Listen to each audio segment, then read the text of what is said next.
Hello guys, അസ്സലാമു അലൈക്കും. ഇന്ന് നമ്മൾ ചെയ്യാൻ ഉദ്ദേശിക്കുന്നത് ഒരു മിനി ഉംറ വ്ളോഗാണ്. അപ്പോൾ ഞാനുള്ളത് ദുബായിലാണ്. അപ്പോൾ നമ്മൾ ദുബായിൽ നിന്ന് മക്കയിലോട്ടാണ് പോകുന്നത്. ഉംറ പോകുന്നത് ദുബായിൽ നിന്ന് അങ്ങനെയാണ് പോകുന്നത്. സോ നമ്മൾ 2 ദിവസം എടുക്കും ദുബായിൽ നിന്ന് മക്കയിലോട്ട് എത്താൻ വേണ്ടിയിട്ട്. അപ്പോൾ ബസ് വഴിയാണ് നമ്മൾ പോകുന്നത്. അപ്പോൾ അൽഹംദുലില്ലാ മക്കയിലെത്തി. ഉംറ കാര്യങ്ങളെല്ലാം കഴിഞ്ഞ് ഇന്ന് 2ാമത്തെ ദിവസമാണ്. അപ്പോൾ 2ാമത്തെ ദിവസം ഉസ്താദ് പറഞ്ഞിട്ടുണ്ടായിരുന്നു നാളെ നമുക്ക് തായിഫിലോട്ട് പോകണമെന്ന്. അപ്പോൾ തായിഫ് പോകുന്ന സമയത്ത് ഒരുപാട് ചരിത്രങ്ങളും കാര്യങ്ങളൊക്കെ നമുക്കുണ്ട് പറയാനാണെങ്കിൽ. അപ്പോൾ പോകുന്ന വഴിക്ക് ഉസ്താദ് ഇങ്ങനെ കാണിച്ചു തന്നു. ആ കാണുന്നതാണ് സൗർ മല, ജബൽ സൗർ എന്ന് പറഞ്ഞിട്ട് കാര്യങ്ങൾ അതിൻ്റെ ഹിസ്റ്ററി നമുക്ക് വിശദീകരിച്ചു തന്നു. അപ്പോൾ പോകുന്ന വഴിക്ക് നമ്മളെ മനസ്സിലുണ്ടായിരുന്നു. അപ്പോൾ ഫാമിലി ആയിട്ടാണല്ലോ നമ്മൾ ദുബായിൽ നിന്ന് പോകുന്ന സമയത്ത് ഗ്രൂപ്പായിട്ടാണ് പോകുന്നത്. അപ്പോൾ ഈ ഗ്രൂപ്പിനകത്ത് ബാച്ചിലേഴ്സ് ഉണ്ടാവും, ഫാമിലി ഉണ്ടാവും, അല്ലാതെ എല്ലാ ആൾക്കാരും ഉണ്ടാവും കേട്ടോ. ഒരു തവണ പോയിട്ടുള്ള ആൾക്കാരുണ്ടാവും, മിക്സ് ആയിട്ടായിരിക്കും ഉണ്ടാകുന്നത്. അപ്പോൾ എല്ലാവർക്കും ഒന്നും ചിലപ്പോൾ മല കയറാൻ പറ്റിക്കൊള്ളണമെന്നില്ല. കാരണം സാധാരണ മല പോലെ നല്ല ഇതാണ്, ഹൈറ്റും കാര്യങ്ങളൊക്കെ ഉണ്ട്. ഒരുപാട് സമയം എടുക്കും അതിൻ്റെ മുകളിലെത്താൻ വേണ്ടിയിട്ട്. അപ്പോൾ പ്രായമായിട്ടുള്ള ആൾക്കാർക്കൊന്നും ബുദ്ധിമുട്ടാകും. പിന്നെ കുട്ടികളുള്ള ആൾക്കാർക്കൊന്നും, ഫാമിലി ആയിട്ടുള്ള ആൾക്കാർക്കൊന്നും കയറാൻ സാധിക്കില്ല. അപ്പോൾ നമ്മൾ പോയ ട്രിപ്പിനകത്ത് എൻ്റെ അതേ പോലെയുള്ള 4 ചങ്ക് ഫ്രണ്ട്സിനെ എനിക്ക് കിട്ടിയിരുന്നു. അപ്പോൾ നമ്മളങ്ങനെ 5 പേര് ഒരു സെറ്റായിരുന്നു. കാരണം നമ്മളെല്ലാ കാര്യങ്ങൾക്കും എന്തിനാണെന്നുണ്ടെങ്കിലും നമ്മൾ ഫുൾ ആക്റ്റീവായിട്ടുള്ള ആൾക്കാർ, അഥവാ നല്ല വൈബിലുള്ള സെയിം വൈബിലുള്ള അതേ ഒരു ആൾക്കാർ. പ്രത്യേകിച്ച് നമ്മൾ ഉംറക്കൊക്കെ പോകുന്ന സമയത്ത് നമുക്ക് അതേ രീതിയിലുള്ള അങ്ങനത്തെ ആൾക്കാരെ നമുക്ക് കിട്ടും. നമ്മൾ ജീവിതത്തിൽ ഒരിക്കലും പ്രതീക്ഷിക്കാത്ത കൂട്ടുകാരെ നമുക്ക് കിട്ടുന്നത്. നമ്മൾ അതേപോലെയുള്ള ആൾക്കാരെ തന്നെ നമുക്ക് കിട്ടും. അപ്പോൾ അങ്ങനത്തെ ഒരു 4 ഫ്രണ്ട്സിനെ എനിക്ക് കിട്ടി. അപ്പോൾ ഞങ്ങൾ പോകുന്ന അന്ന് തന്നെ ഞങ്ങൾ കണ്ട് സംസാരിച്ച്, പിന്നെ 10 ദിവസം ഉണ്ട് ഈ ട്രിപ്പ്. 10 ദിവസം പിന്നെ നമ്മൾ ഉംറയിലായിട്ടും സിയാറത്തിലായിട്ടും ബസ്സിലായിട്ടും അവിടെ ഇവിടെയൊക്കെ ആയിട്ട് നമ്മൾ ഒരുപാട് ടൈം സ്പെൻഡ് ചെയ്യും. അപ്പോൾ നമ്മൾ ഒരു ഫാമിലി പോലെ ആയിട്ടുണ്ടാവും എല്ലാ ആൾക്കാരുമായിട്ടും. അപ്പോൾ അങ്ങനെ ഞങ്ങൾ ബസ്സിൽ നിന്ന് തന്നെ നല്ല ഫ്രണ്ട് കൂട്ടായിരുന്നു. പിന്നെ ഞങ്ങൾ കുറച്ച് പേര് 3 പേര് ഒരു റൂമിൽ തന്നെ ആയിരുന്നു സ്റ്റേയും കാര്യങ്ങളെല്ലാം, അക്കോമഡേഷനും കാര്യങ്ങളെല്ലാം. പിന്നെ ഒരു ഫ്രണ്ട് ഉണ്ട്, അവൻ ബിലാൽ എന്ന് പറയാം. അപ്പോൾ അവൻ്റെ ഫാമിലിയായിട്ടാണ് വന്നിട്ടുള്ളത്. എന്നാലും അവൻ ഞങ്ങളെ ഗ്രൂപ്പിൽ തന്നെ ഉണ്ടായിരുന്നു. അപ്പോൾ ഞങ്ങളിങ്ങനെ 4 പേരുണ്ടായിരുന്നു. എൻ്റെ പേര് ഷഫീഖ് എന്നാണ്. പിന്നെ എൻ്റെ കൂടെ വന്നിട്ടുള്ളത് അഫ്സൽ, പിന്നെ ഉള്ളൊരു ഫ്രണ്ട്സ് ഷാഫി, പിന്നെ റമീസ്, ബിലാൽ, ഇങ്ങനെ 5 പേര്. അപ്പോൾ ഞങ്ങളിതിനകത്ത് ഇങ്ങനെ ഉസ്താദ് ഇങ്ങനെ പോകുന്ന വഴിക്ക് നമുക്ക് കാണിച്ചു തന്നു സൗർ ഗുഹ അവിടെയാണ്. അബൂബക്കർ സിദ്ദീഖ് റളിയല്ലാഹു അൻഹു നബി സല്ലല്ലാഹു അലൈഹി വസല്ലമയെ ചുമലിലേറ്റിയിട്ട് പോയിട്ടുള്ള മലയാണല്ലോ, ആ ഹിസ്റ്ററി എല്ലാവർക്കും അറിയാമല്ലോ. അപ്പോൾ അങ്ങനെ കാണിച്ചു തന്നത്, കാണിച്ചു തരുമ്പോഴത്തേനും നമുക്കിങ്ങനെ രോമാഞ്ചം. അതുപോലെ തന്നെ നമുക്ക് എന്തായാലും അവിടെ നിന്ന് കയറണം, എണ്ണിക്കോസ്റ്റ് അവിടെ കയറണം, പോകണം. മനസ്സിൽ ഭയങ്കര ആഗ്രഹമായിരുന്നു. എൻ്റെ അതേപോലെ തന്നെ നമ്മളെ കൂടെ പോന്നിട്ടുള്ള ആൾക്കാർക്കും ഉണ്ടായിരുന്നു. അപ്പോൾ നമ്മുടെ പാക്കേജിനകത്ത് മല കയറണം അങ്ങനത്തെ സംഭവങ്ങളൊന്നുമില്ല. ഹിസ്റ്ററി, ചരിത്രപരമായിട്ടുള്ള സ്ഥലങ്ങൾ നമ്മളെ കൊണ്ട് കാണിക്കും, സിയാറത്ത് ചെയ്യുന്നൊക്കെ ഉണ്ട്. എന്നാലും കൂടിയിട്ട് അങ്ങനത്തെ മല കയറുന്ന സംഭവമാണല്ലോ, അതൊന്നും ഉണ്ടായിരുന്നില്ല.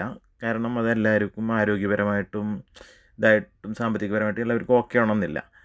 അപ്പോൾ ഞങ്ങൾ പ്ലാൻ ചെയ്ത് അന്ന് പോകുന്ന വഴിക്ക് തന്നെ തായിഫിലെത്തിയില്ല. തായിഫിലെത്തുന്നതിന് ഇത് നമ്മുടെ മക്കയിൽ നിന്ന് പോവുകയാണെന്നുണ്ടെങ്കിൽ ഒരു 10-15 മിനിറ്റിൻ്റെ ട്രാവലിംഗേ ഉള്ളൂ. അത് അവിടെ അടുത്ത് തന്നെയാണ് ഈ ജബൽ സൗർ. ജബൽ നൂറല്ല, ജബൽ നൂർ വേറെയാണ്, ഇത് സൗർ ഗുഹയാണ്. അപ്പോൾ ഞങ്ങൾ പ്ലാൻ ചെയ്ത് മനസ്സിൽ ഉദ്ദേശിച്ച് ഇൻഷാ അല്ലാഹ് എന്തായാലും നമുക്ക് അടുത്ത ദിവസം ഇവിടെ വരാം. അപ്പം അങ്ങനെ ഞങ്ങൾ രാവിലെ നേരത്തെ ഞങ്ങൾ ഇറങ്ങി. നേരത്തെ എന്ന് പറഞ്ഞു കഴിഞ്ഞാൽ ഞങ്ങളന്ന് രാത്രി അധികം ഉറങ്ങിയിട്ടില്ല. 3 മണിയാകുമ്പോൾ ഞങ്ങൾ റൂമിൽ നിന്ന് ഇറങ്ങിയിട്ടും 3 മണിക്ക് ഇറങ്ങി നമ്മളൊരു 3-3:30 ആയപ്പോൾ അവിടെ എത്തി. 3:30 തന്നെ സ്റ്റാർട്ട് ചെയ്തു, കയറാൻ തുടങ്ങി. അപ്പോൾ ഞങ്ങൾ കയ്യിൽ ഫോണ്, മൊബൈൽ കാര്യങ്ങളൊക്കെ ഉണ്ടായിരുന്നു. റൂമിൽ നിന്ന് ഇറങ്ങുമ്പോൾ തന്നെ ഞങ്ങൾ ഫ്രൂട്ട്സ് കാര്യങ്ങളൊക്കെ കയ്യിലെടുത്തായിരുന്നു. ബനാന, ഓറഞ്ച്, വെള്ളം, ഇങ്ങനെയുള്ള സംഭവങ്ങളൊക്കെ നമുക്ക് മല കയറുന്ന സമയത്ത് എന്തായാലും നമ്മൾ ടയേർഡാവുമല്ലോ. അപ്പോൾ കുറച്ച് ഫ്രൂട്ട്സും വെള്ളവും കാര്യങ്ങളൊക്കെ കയ്യിൽ കരുതിയിട്ടുണ്ടായിരുന്നു. അപ്പോൾ ഞങ്ങൾ പതുക്കെ ഒരു 3 മണിക്ക് ഇറങ്ങിയിട്ട് ഒരു 3:30 ആകുമ്പോഴത്തേക്ക് കയറാൻ തുടങ്ങി. എല്ലാ സ്ഥലത്തും ഞങ്ങൾ കുത്തിയിരുന്ന് പതുക്കെ വർത്താനം പറഞ്ഞ് അങ്ങനെ നല്ല രസമായിട്ടുള്ളൊരു കയറ്റായിരുന്നു ഞങ്ങൾ 4 പേരും. അങ്ങനെ സംസാരിച്ച് നമ്മൾ അവിടെ എത്തിയപ്പോഴേക്കും സുബൈ ബാങ്ക് എടുത്ത്. ഒരു 5 മണി ഒക്കെ 5:30 കഴിഞ്ഞ് സുബൈ നിസ്കാരം നമ്മൾ അതിൻ്റെ മേലിൽ നിന്നാണ് നിസ്കരിച്ചത്. മനസ്സിലായോ? അപ്പോൾ നമുക്ക് ഈ കാണുന്ന ഈ ചിത്രത്തിൽ കാണുന്നുണ്ട്, വീഡിയോസിൽ കാണുന്നത് ഇത് നമ്മൾ ഫസ്റ്റ് ഇതിൻ്റെ സ്റ്റാർട്ടിങ്ങിൽ വരുന്നത് ആ ഒരു ഫജറിൻ്റെ സമയമാണ്, സുബഹ് ടൈമിലാണ്. പിന്നെ അതിൻ്റെ മുകളിൽ നമ്മൾ കയറി അവിടുന്ന് നമ്മൾ നിസ്കരിച്ച് ജമാഅത്തായിട്ട് നിസ്കരിച്ച് ഈ മലൻ്റെ മുകളിൽ കയറി കഴിഞ്ഞാൽ നമുക്ക് ശരിക്ക് ഹറമക്കുള്ള ആ ഒരു വ്യൂ കിട്ടും. ആ ക്ലോക്ക് ടവർ ഉണ്ടല്ലോ, ക്ലോക്ക് ടവർ ആണ് നമ്മൾ ഹറമ് കഅബ അവിടെയാണ് ഉള്ളത്, ഈ ക്ലോക്ക് ടവറിൻ്റെ അകത്തായിട്ടും. അപ്പോൾ നമുക്ക് അവിടെ നിന്ന് നോക്കിക്കഴിഞ്ഞാൽ ശരിക്കും കാണാൻ പറ്റും ക്ലോക്ക് ടവർ, ഹറമും കാര്യങ്ങളൊക്കെ. ഇത് നേരം വെളുത്ത് ഇപ്പോൾ നമുക്ക് ഇങ്ങനെ വ്യൂസ് എല്ലാം കിട്ടുന്നുണ്ട്. ഇവിടെ ബിൽഡിങ് കാര്യങ്ങളൊക്കെ നമുക്ക് കാണാം. മനസ്സിലായോ? പിന്നെ ഇത് പിന്നെ പറയാനുള്ളത്, നമ്മൾ ഈ മല കയറുന്ന സമയത്ത് ഒരുപാട് പൂച്ചകൾ, അത് നമുക്ക് ഭയങ്കരമായിട്ട് അതിശയം വരും, അത്ഭുതം വരും. എന്താ വെച്ച് കഴിഞ്ഞാൽ ഇത്രയും വലിയ മല കയറിയിട്ട് അവിടെ എല്ലായിടത്തും പൂച്ചയാണ്. നമ്മളെവിടെ റെസ്റ്റ് ചെയ്യാനിരുന്നാൽ അവിടെ എല്ലാം പൂച്ച വരും, നമ്മുടെ പുറകിലൂടെ വന്നിട്ട് വാലുകൊണ്ട് ഇങ്ങനെ ഇതാക്കും. പിന്നെ എല്ലാ സ്ഥലത്തും എവിടെ ഇരുന്നാലും മലൻ്റെ എല്ലായിടത്തും പ്രാക്കളൊക്കെ ഉണ്ട്, ഒരുപാട് പ്രാക്കൾ കാര്യങ്ങളൊക്കെ കണ്ടോ പൂച്ച. നമ്മളിവിടെ എന്താണ് റെസ്റ്റ് ചെയ്യാൻ വേണ്ടി ഇരിക്കുകയാണ്, അപ്പോൾ നമ്മുടെ അടുത്ത് പൂച്ച വന്നു. ഇപ്പോൾ നമ്മൾ രാവിലെ ആയിട്ടുണ്ട്, മോർണിംഗ് ആയിട്ടുണ്ട്, നമ്മൾ മല കയറി ഇറങ്ങുന്ന സമയമാണ്. എല്ലാവരും കയറുന്ന സമയത്താണ് നമ്മൾ മല ഇറങ്ങി വരുന്നത്, അതാണ് വേറൊരു പ്രത്യേകത. അപ്പോൾ അതുകൊണ്ട് തന്നെ ഞങ്ങൾക്ക് ക്ഷീണമോ കാര്യങ്ങളോ ഒന്നും ഞങ്ങൾ അറിഞ്ഞിട്ടില്ല, മല കയറിയത് അറിഞ്ഞതുപോലും ഇല്ല. കാരണം നമുക്ക് അവിടെ ഭയങ്കര ആകാംക്ഷയല്ല അതിൻ്റെ മുകളിൽ എത്തിയിട്ട് എങ്ങനെയാണ് സൗർ ഗുഹ.